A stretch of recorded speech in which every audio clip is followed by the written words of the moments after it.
Soldiers intimidate and humiliate a black woman, thinking they are allowed to do anything.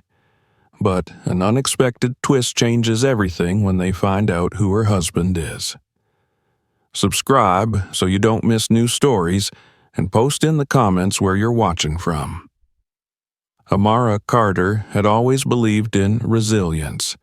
It was a lesson deeply ingrained in her by her parents, who had faced life's hardships with dignity and determination.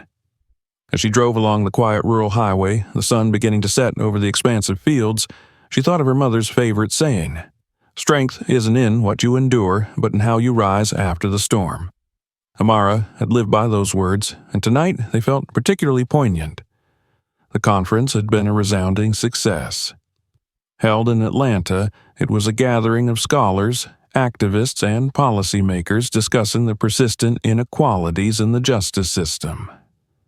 Amara's keynote speech had been met with standing ovations, yet, even as she spoke, her mind lingered on the weight of the work that still needed to be done.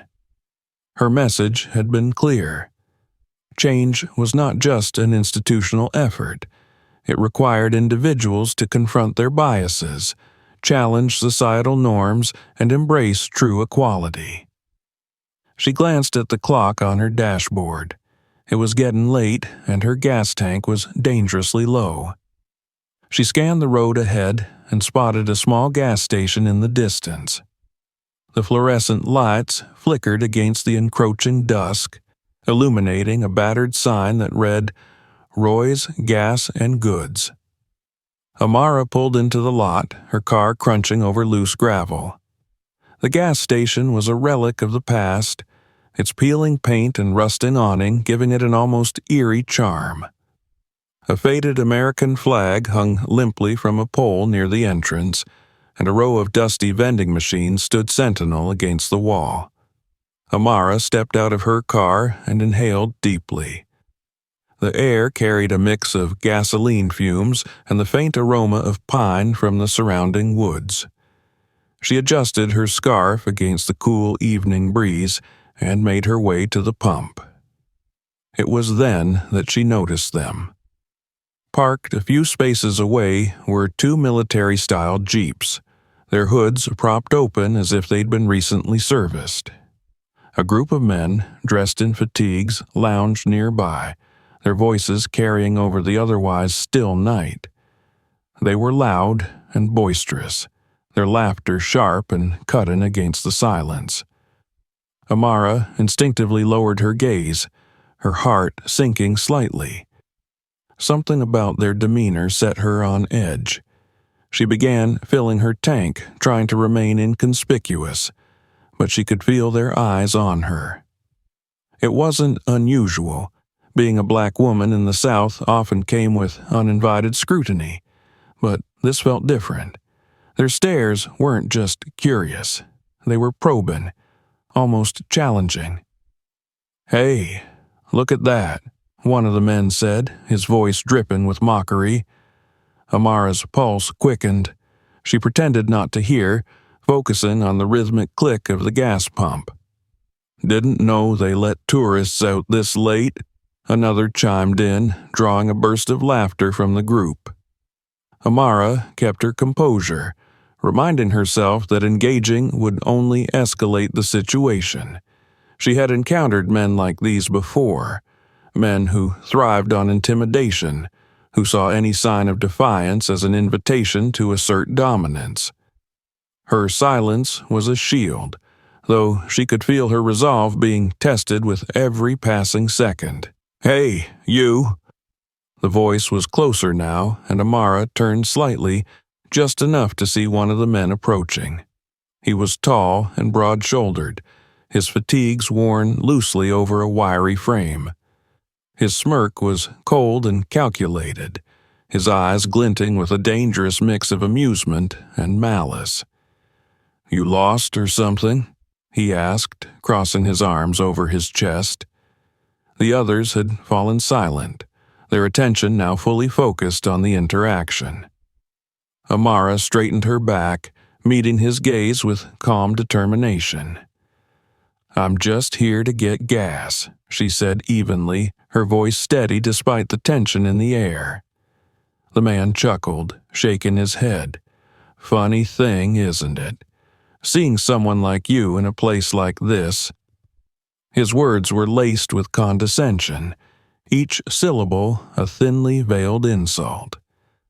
"I don't see what's funny about it," Amara replied, her tone firm but measured. The man's smirk faltered for a moment before returning with greater intensity.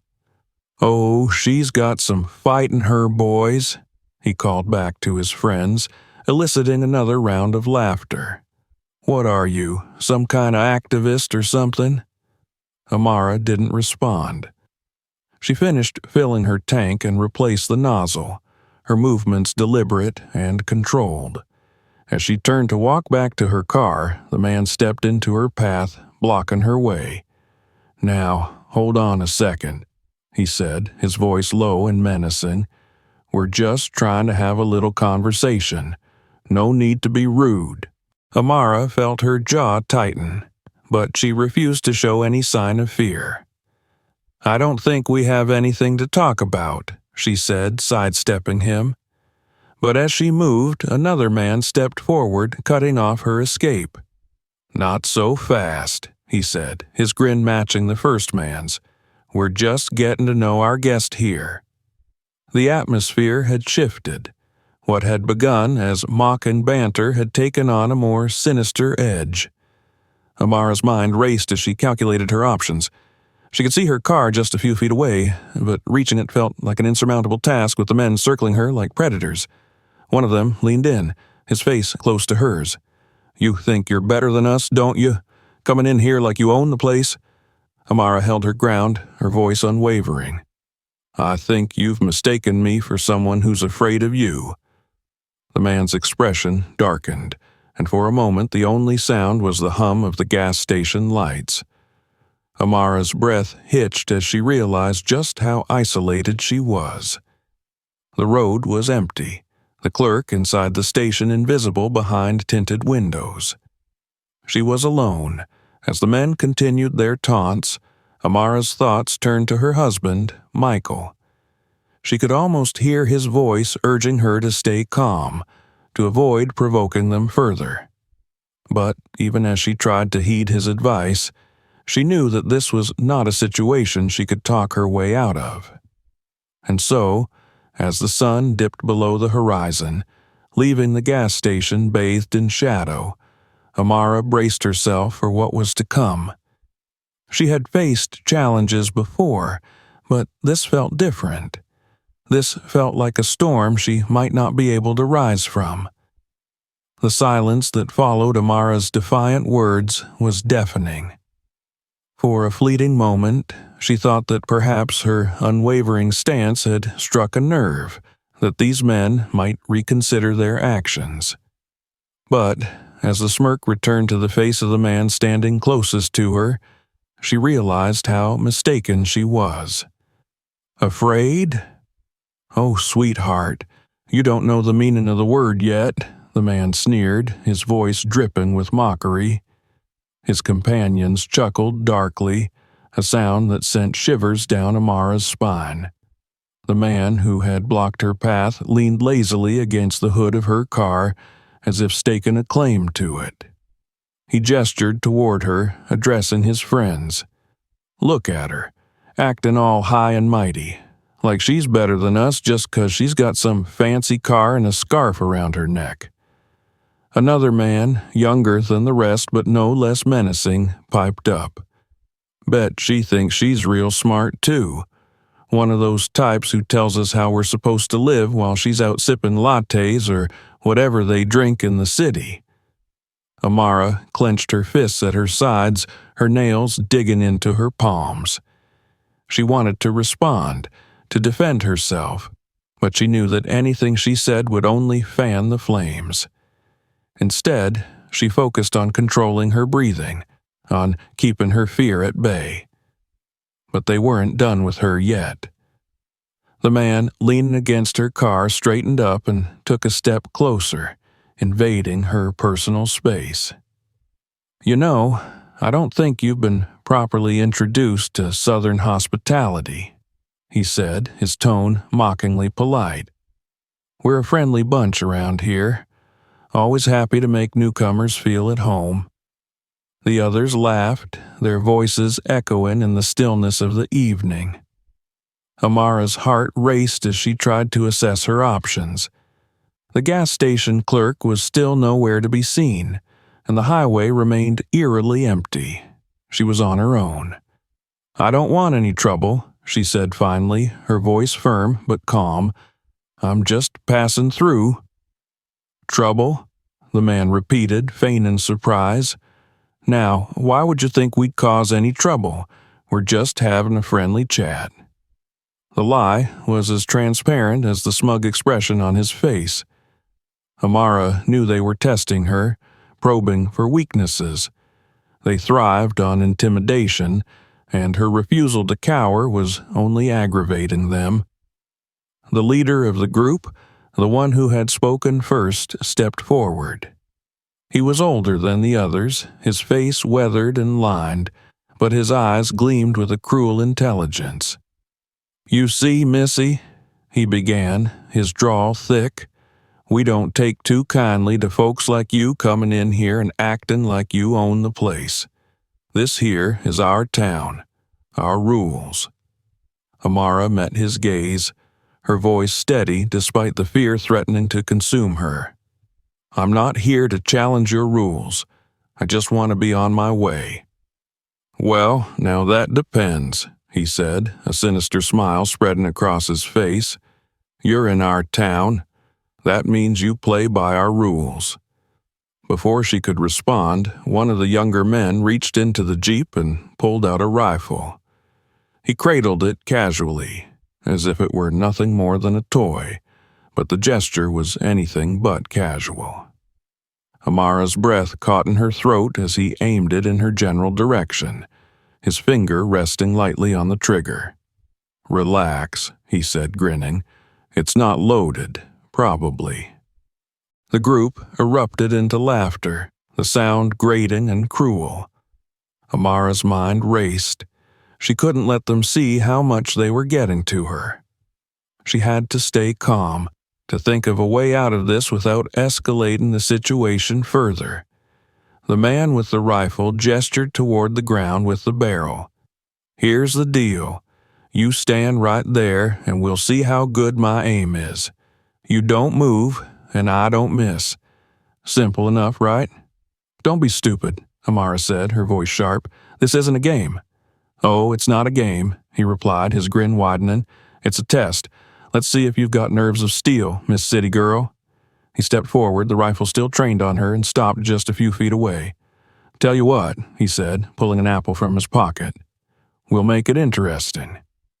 Amara watched in stunned silence as he placed the apple on the hood of her car.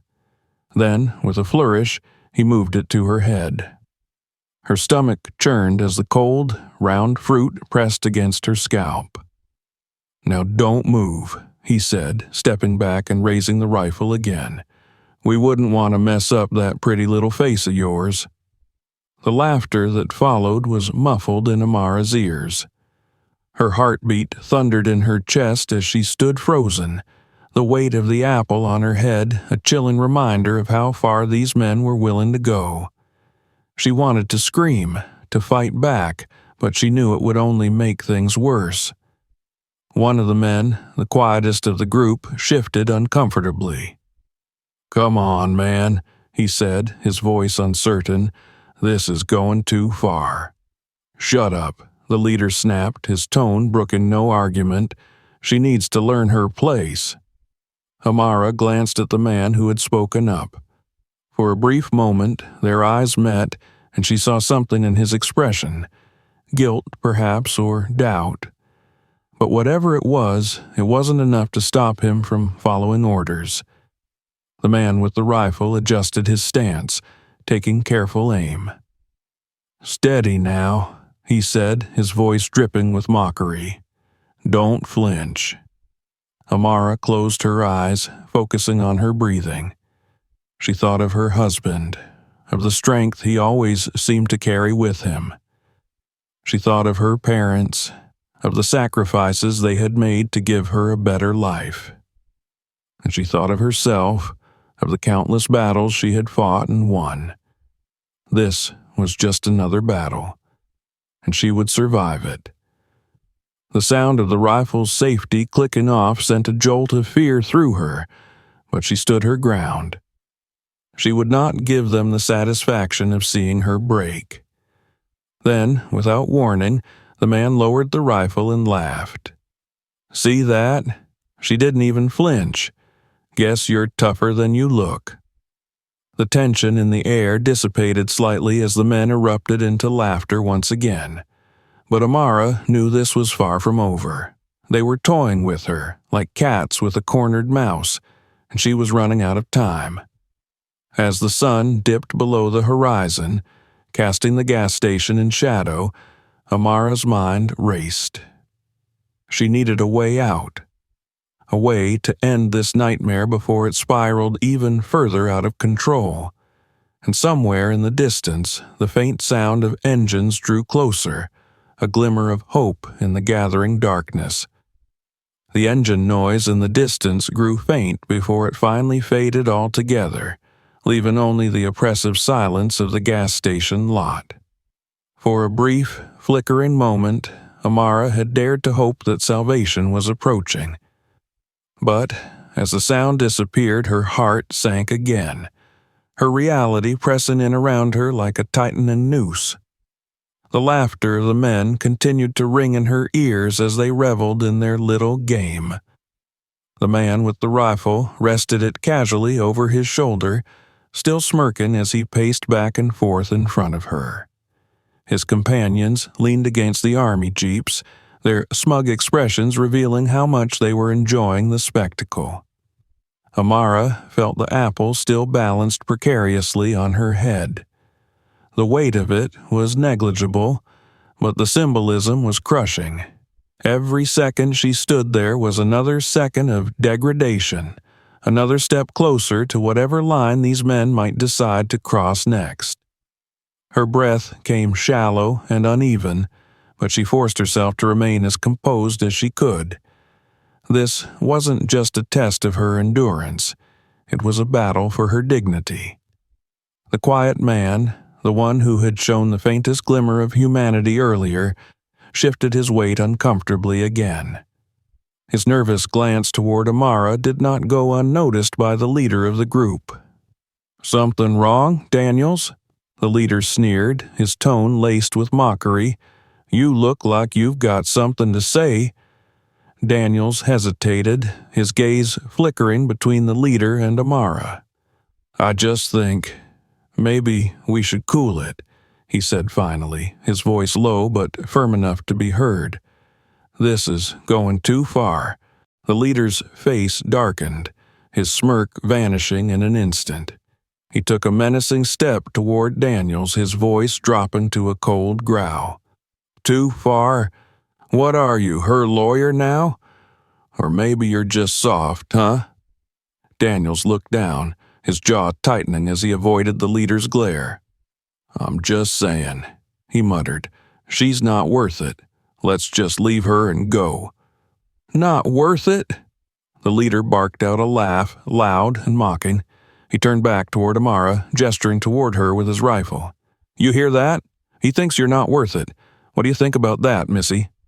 Amara held her tongue, knowing better than to respond. The leader seemed to take her silence as defiance, his lips curling into a sneer. "See, Daniels," he said, turning back to the other man, "that's the problem with your kind. Always backing down when it matters most. You think she'd do the same for you? You think she wouldn't throw you under the bus the first chance she got?" Daniels didn't answer, but the tension in his posture spoke volumes. The leader's taunts were clearly striking a nerve, but he didn't have the courage to push back any further. Instead, he fell silent, retreating a step as the leader resumed his pacing. "All right," the leader said, his tone suddenly light and almost cheerful. "Let's make this a little more interesting." He gestured toward one of the other men, who immediately perked up. Go grab something from the truck, the leader ordered. Let's see how steady she really is. Amara's stomach churned as the man jogged over to the Jeep and began rummaging through the back.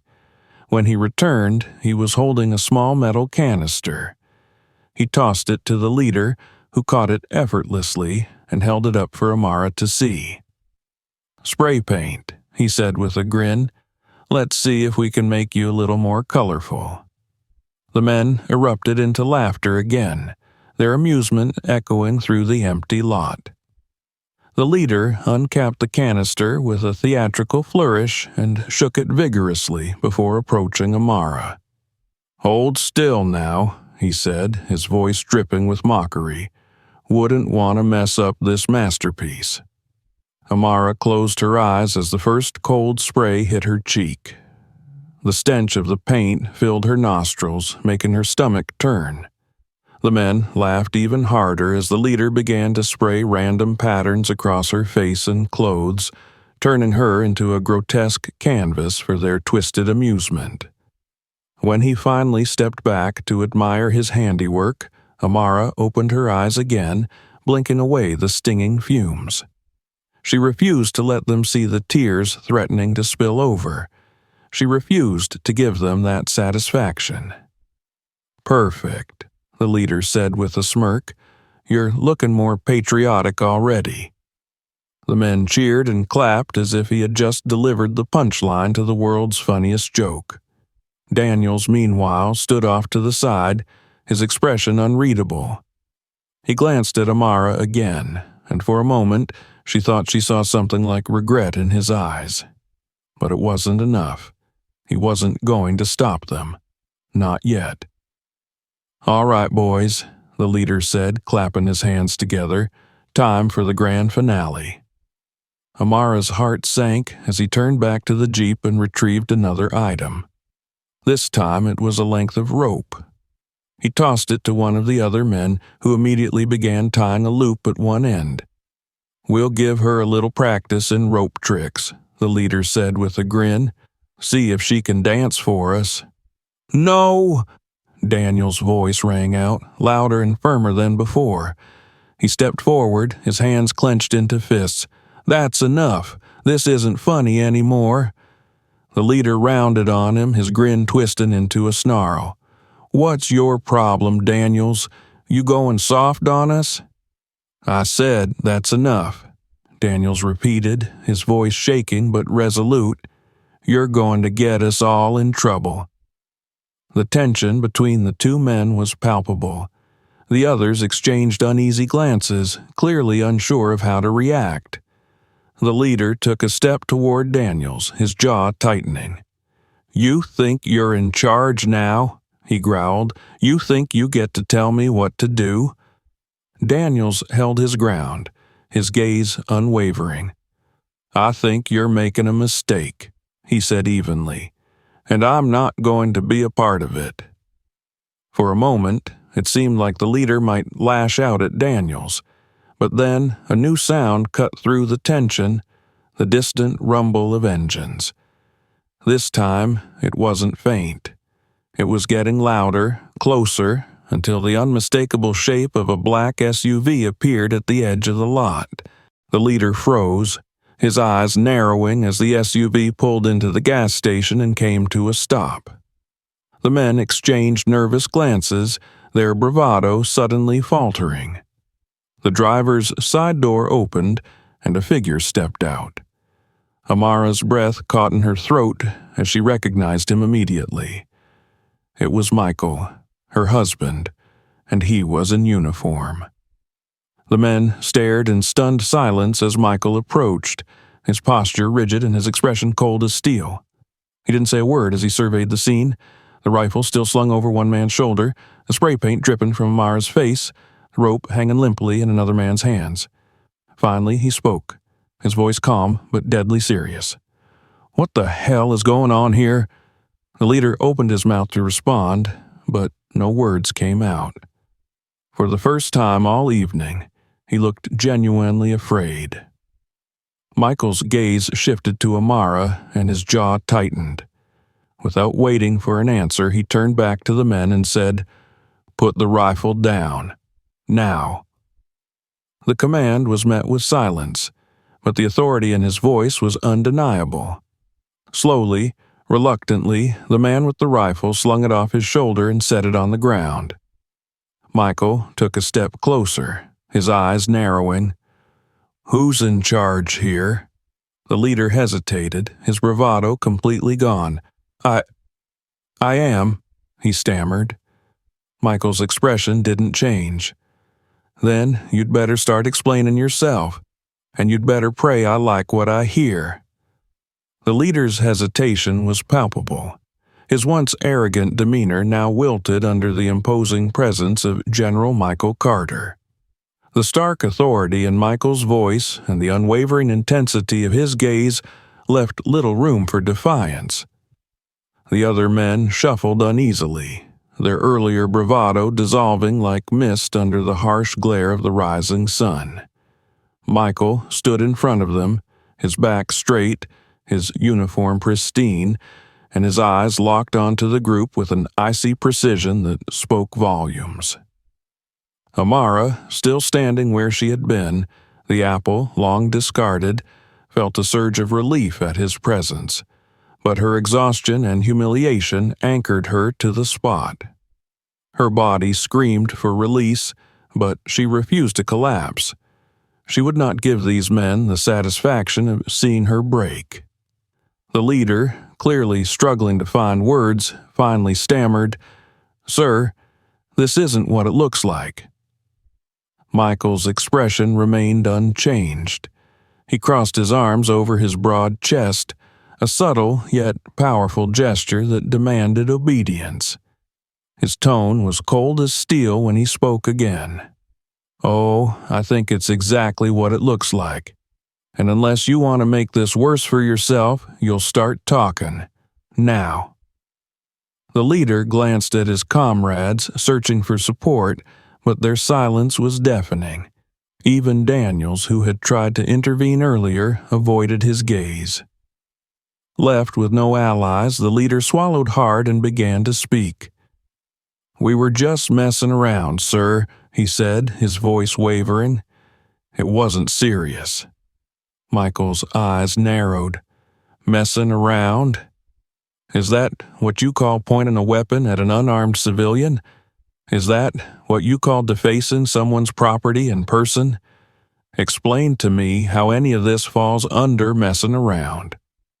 The leader's composure faltered completely under Michael's relentless interrogation. He shifted uncomfortably, his bravado crumbling. We didn't mean any harm. It was just a joke."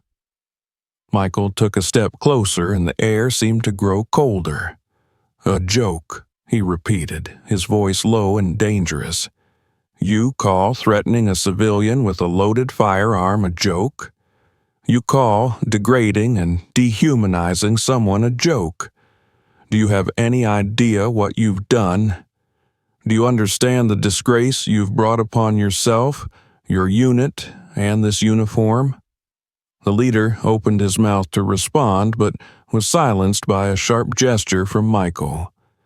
The general turned his gaze to the rest of the group, his piercing eyes scanning each of them in turn. "And what about the rest of you?" he demanded. "Did none of you think to put a stop to this? Did none of you think to remind your friend here of the responsibility that comes with wearing that uniform?" Silence. The men averted their eyes, unable to meet his gaze. Even Daniels, who had shown a shred of conscience earlier, looked ashamed. Michael's disappointment was evident, but he held his composure. He turned to Amara, his eyes softening as they met hers. "Are you all right?" he asked gently. Amara nodded, though her voice caught in her throat. She wanted to say something, to reassure him, to thank him, but the weight of everything that had happened left her momentarily speechless. Michael took her silence in stride, his attention shifting back to the men before him. His voice regained its sharp edge as he addressed the group. "Do you have any idea who this woman is?" he asked, his tone both incredulous and furious. "This is my wife, my wife." The revelation hit the group like a thunderclap. The leader's face turned ashen, and the others exchanged panicked glances. The realization of their mistake was written all over their faces, but it was far too late for remorse. Michael's anger boiled over, though his voice remained measured. "You think you can treat people like this? You think this behavior is acceptable? It's not just a violation of basic human decency, it's a violation of everything this uniform stands for." He paused, letting his words sink in. The men stood frozen, their fear palpable. Michael turned to the leader, his gaze cutting through him like a blade. "You," he said. "What's your name?" The leader hesitated before stammering, "Corporal Harris, sir." "Corporal Harris," Michael repeated, his tone dripping with disdain. "You are officially relieved of duty. Hand over your weapon." Harris fumbled with his rifle, his hands shaking as he passed it to Michael. The general took it without a word, his movements calm but deliberate. He handed the weapon to one of his subordinates, who had arrived with him in the SUV and stood silently by his side. Michael turned back to the group. "The rest of you will be taken into custody pending an investigation. Your behavior tonight is unacceptable, and I will personally ensure that each of you faces the full consequences of your actions." The men didn't argue. They knew better than to test the general's patience any further. Michael's subordinates stepped forward, efficiently disarming and securing each of them. Daniels was the last to be restrained, and though he didn't resist, he met Michael's gaze with a mixture of guilt and gratitude. "I tried to stop them," Daniels said quietly. "I didn't know what to do." Michael regarded him for a long moment before nodding. "You'll have your chance to explain yourself during the investigation," he said. "But remember this: silence in the face of wrongdoing makes you complicit." Daniels lowered his head, his shoulders slumping under the weight of Michael's words. With the men secured, Michael turned his attention back to Amara. He approached her carefully, his expression softening once again. "Let's get you out of here," he said gently.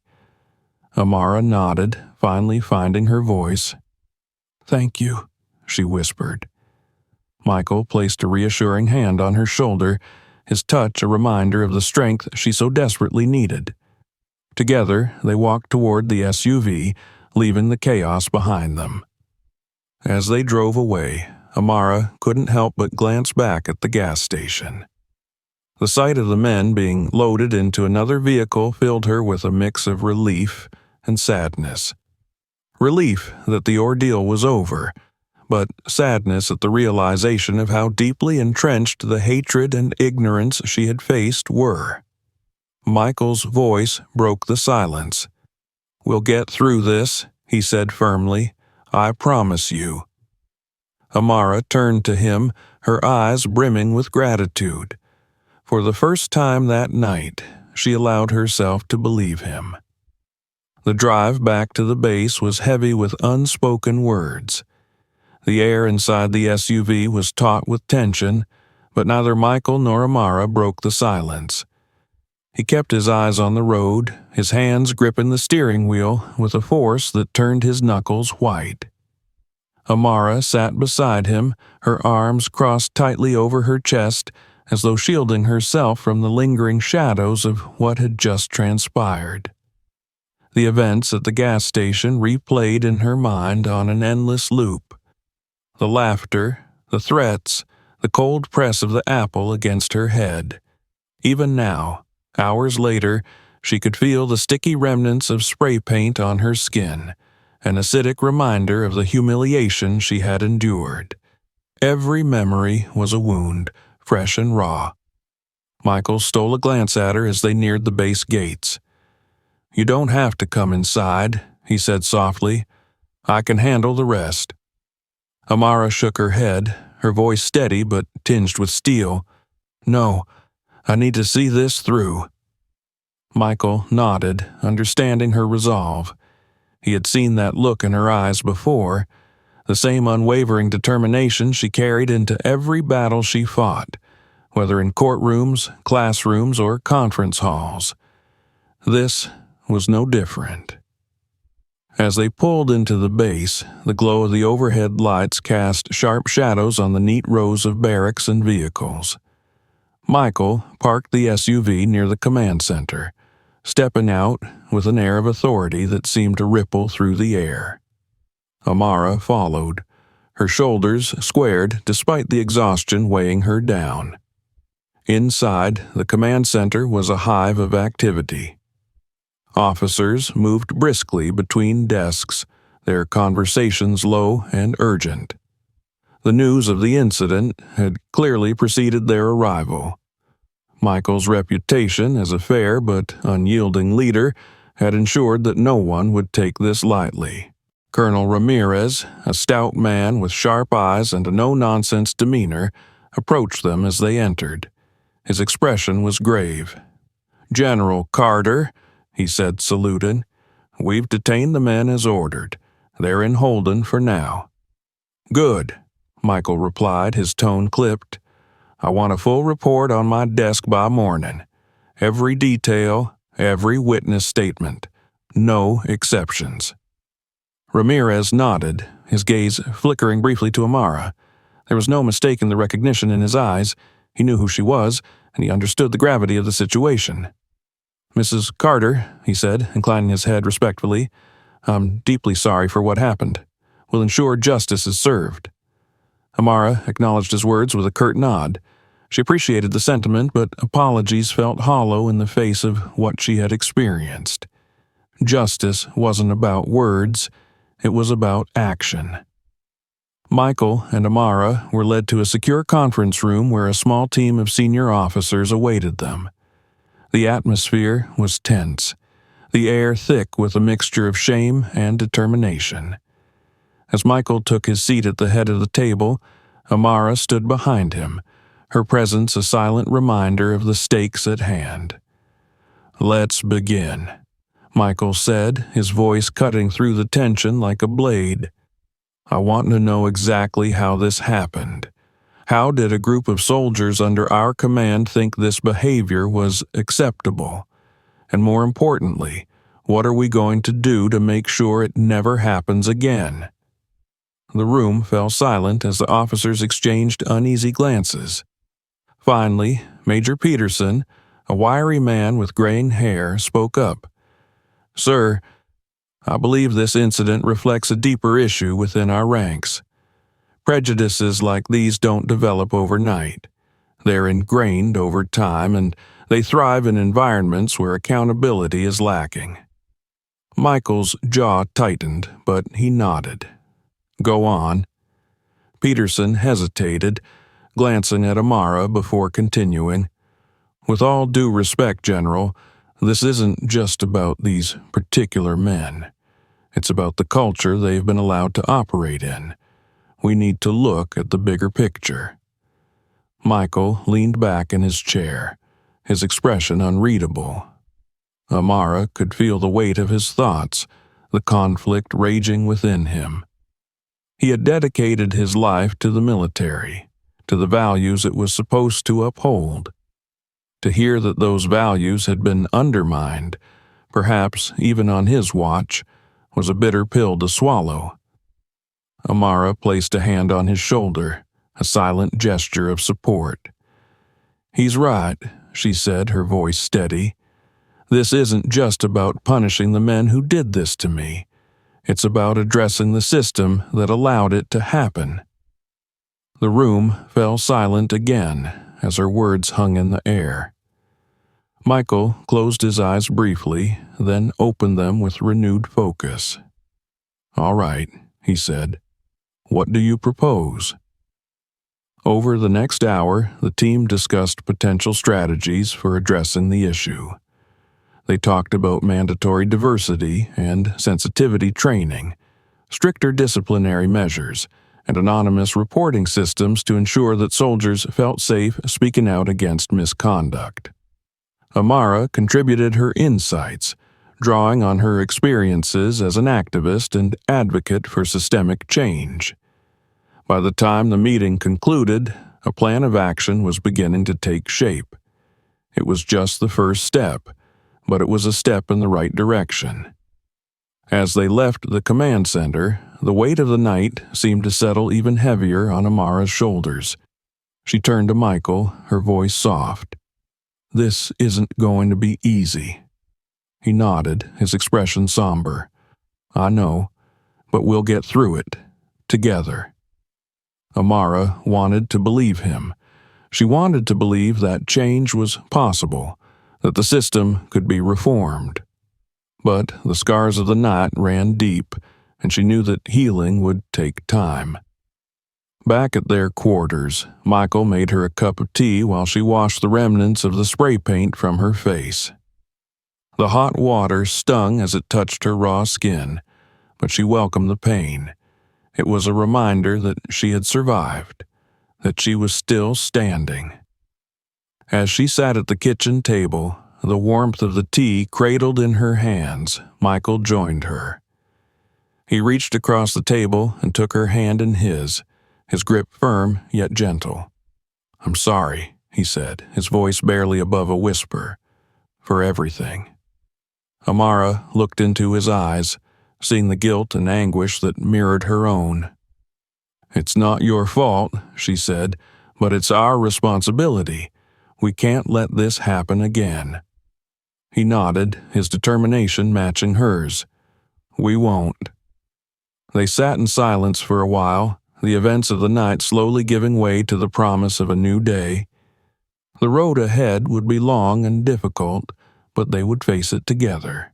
The following morning dawned with a bleak sky, as if nature itself mirrored the weight of what lay ahead.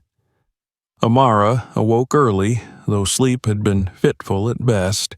Her body was sore, her mind restless, and yet a steely resolve had replaced the exhaustion that had clung to her the night before. Today wasn't just another day. It was the beginning of something much larger. Michael was already up, seated at the dining table with a cup of coffee and a stack of files. His uniform was crisp and his posture radiated his usual commanding presence, but the shadows under his eyes betrayed the toll the night had taken on him. "Morning," he said, glancing up as she entered the room. His voice was calm, but carried an edge of tension. "Morning," Amara replied, pouring herself a cup of tea before sitting across from him. She noticed the files spread out before him, each labeled with names she recognized from the night before. "They're in custody," Michael said, answering her unspoken question. "But this is only the beginning. I've ordered a full investigation. It's going to be thorough." Amara nodded, her gaze steady. "It has to be." The two of them shared a brief but meaningful look. Despite the enormity of the task before them, there was a shared understanding, a sense of unity that fortified their resolve. By mid-morning, the investigation was in full swing. Michael had convened a team of trusted officers, all of whom were tasked with interviewing the detained soldiers, reviewing their records, and compiling evidence. Amara, though not officially part of the military chain of command, was present as an observer. Her mere presence served as a reminder of the stakes involved. The conference room buzzed with activity as officers shuffled papers, made phone calls, and conducted interviews in adjacent rooms. The atmosphere was heavy with a mix of professionalism and unease. Everyone knew this wasn't just about punishing a few rogue soldiers. It was about addressing a systemic issue that many had preferred to ignore. Colonel Ramirez was the first to report back. "General, we've started with Corporal Harris. He's deflecting blame, saying it was all a joke that got out of hand." Michael's jaw tightened. "And the others. Most of them are following his lead." Ramirez said grimly, except for Daniels. He's been cooperative, though he claims he was pressured into going along with it. Amara's ears perked up at the mention of Daniels. She remembered his brief moments of hesitation, the guilt that had flickered across his face. "What exactly did he say?" she asked. Ramirez glanced at Michael, who nodded for him to continue. "He said he tried to intervene, but Harris shut him down. He admitted he should have done more to stop it, but claimed he was afraid of retaliation." Amara frowned. Fear of retaliation shouldn't be an excuse. If he knew it was wrong, he had a responsibility to act. "I agree," Michael said, "but his willingness to come forward could be useful. We'll see what else he's willing to share." The day wore on, each passing hour revealing more details about the toxic dynamics within the group. It became clear that Harris had been the ringleader, his charisma and aggression allowing him to dominate the others. But the investigation also uncovered troubling signs that this behavior wasn't isolated. Several soldiers had reported overhearing racist remarks and witnessing similar incidents in the past, though none had been formally documented. As the evidence mounted, resistance began to emerge, not from the soldiers in custody, but from within the ranks of the command staff. Whispers of discontent spread through the base, with some officers quietly questioning the necessity of such a thorough investigation. Others expressed concerns that the incident could tarnish the reputation of the military if it became public knowledge. Michael confronted this resistance head-on during a staff meeting that afternoon. Standing at the head of the table, his voice rang with authority as he addressed the room. "I understand your concerns," he began, his gaze sweeping across the assembled officers. "But let me be clear. Our priority is justice, not optics. If we ignore this, if we sweep it under the rug, we are complicit. And I, for one, refuse to be complicit." One officer, a middle-aged man with a stern demeanor, raised his hand. "With all due respect, sir, what happened was an isolated incident. A few bad apples don't represent the whole. Do we really need to drag the entire unit through the mud over this?" Amara, who had been seated silently at the back of the room, rose to her feet. The room fell silent as all eyes turned to her. "This wasn't just about a few bad apples," she said, her voice steady but filled with conviction. "This was about a culture that allowed those bad apples to thrive. A culture that made it possible for them to think they could humiliate and dehumanize someone without consequences. If you think this is just an isolated incident, you're not paying attention." The officer opened his mouth to respond but quickly closed it, his face flushing with embarrassment. Michael nodded in approval and gestured for Amara to sit. "This is exactly why we need to address this head-on," Michael continued, "not just for the sake of accountability, but for the sake of the values we claim to uphold. We cannot lead if we allow this kind of behavior to go unchecked." The meeting ended with a renewed sense of purpose, though not everyone was fully on board. Michael knew that changing the culture would take more than a single investigation. It would require systemic reforms and a sustained effort over time. But it was a start.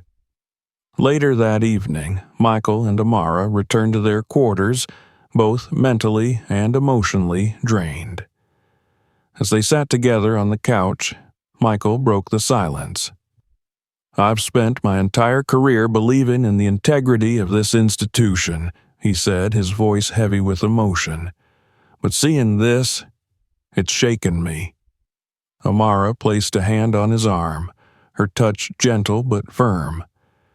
"The fact that you're willing to face it head-on says a lot about who you are. And it's why I know we'll get through this." Michael nodded, drawing strength from her words. "I just hope it's enough." As the night deepened, they prepared for the battles yet to come. The investigation was far from over, and the resistance they had encountered was only the beginning.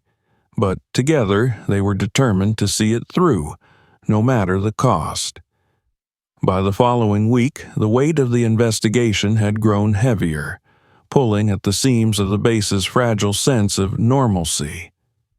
The initial wave of interrogations and evidence gathering had yielded shocking insights into the underlying issues within the unit. As the pieces came together, a narrative of complicity, unchecked misconduct, and deep-seated prejudice emerged, a grim reflection of a system that had allowed these behaviors to fester. For Michael and Amara, the battle had only intensified. Despite the evidence, resistance within the ranks remained steadfast. High-ranking officers, wary of public backlash, subtly pushed for the investigation to remain an internal matter. Some argued that exposing the issue would harm the military's reputation, while others suggested that dealing with the men quietly would suffice. Michael, however, was unyielding. "We're not sweeping this under the rug," he declared during a tense meeting with his command staff. His voice, usually measured, carried an edge of frustration that silenced the room. "The integrity of this institution depends on transparency. If we can't hold ourselves accountable, we don't deserve the public's trust." Amara, who had been working tirelessly alongside him, was equally resolute. She had spent days compiling a detailed account of her experience, determined to use her voice to shed light on the systemic issues that had enabled such behavior. For her, this was not just about justice for herself, but about ensuring that no one else would have to endure the same humiliation and fear. One evening, as they sat together in their quarters, Michael reviewed the final report, which was set to be submitted to both military and civilian oversight bodies. The document was damning, filled with testimonies from other soldiers who had witnessed or experienced similar incidents. It painted a picture of a culture that had tolerated prejudice and abuse for far too long. "Are you ready for this to go public?" Michael asked, looking up from the report. His tone was serious, but his eyes held a glimmer of concern. Amara met his gaze, her expression resolute. "This isn't just my story anymore," she said. "It's a call to action. If going public is what it takes to force change, then yes, I'm ready." The following morning, Michael and Amara stood together as a press conference was held at the base. The atmosphere was electric, with journalists from major outlets crowding the room, eager to cover the unfolding scandal. Cameras clicked and flashed as the two of them took the stage, flanked by members of the investigative team. Michael spoke first, his voice steady and authoritative. He began by outlining the investigation's findings, emphasizing the importance of accountability and the need for systemic reforms. His words were carefully chosen, striking a balance between acknowledging the military's failures and reaffirming its commitment to its core values. When he finished, he turned to Amara, who stepped forward to address the crowd. She took a deep breath, her heart pounding as she faced the sea of expectant faces. But as she began to speak, her voice was clear and unwavering. "What happened to me was not an isolated incident," she said, her gaze sweeping across the room. "It was the result of a culture that allowed prejudice and hatred to take root, unchecked and unchallenged. It's easy to dismiss these acts as the behavior of a few bad individuals, but that ignores the broader issues at play." She paused, letting her words sink in. "We cannot address these problems if we are too afraid to confront them. We cannot claim to uphold justice and equality if we allow these values to be undermined within our own institutions. This is not just about me. It's about every person who has ever been made to feel less than human because of the color of their skin, their gender, or their beliefs." Her speech was met with a moment of stunned silence before the room erupted into applause.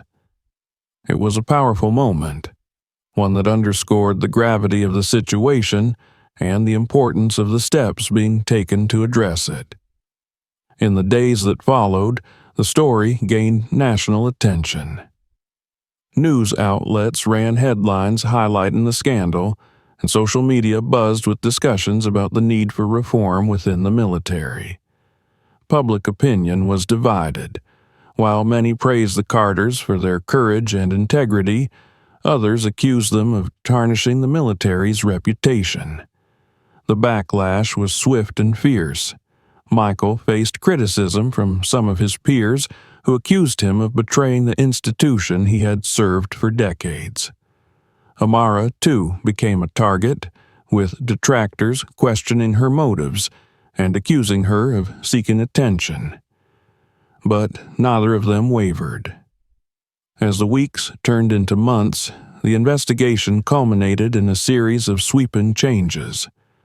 The soldiers involved in the incident were dishonorably discharged, and several officers who had failed to act were demoted or relieved of duty.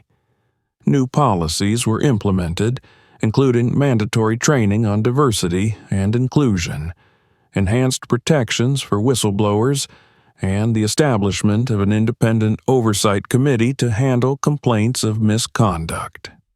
For Amara and Michael, the victory was bittersweet.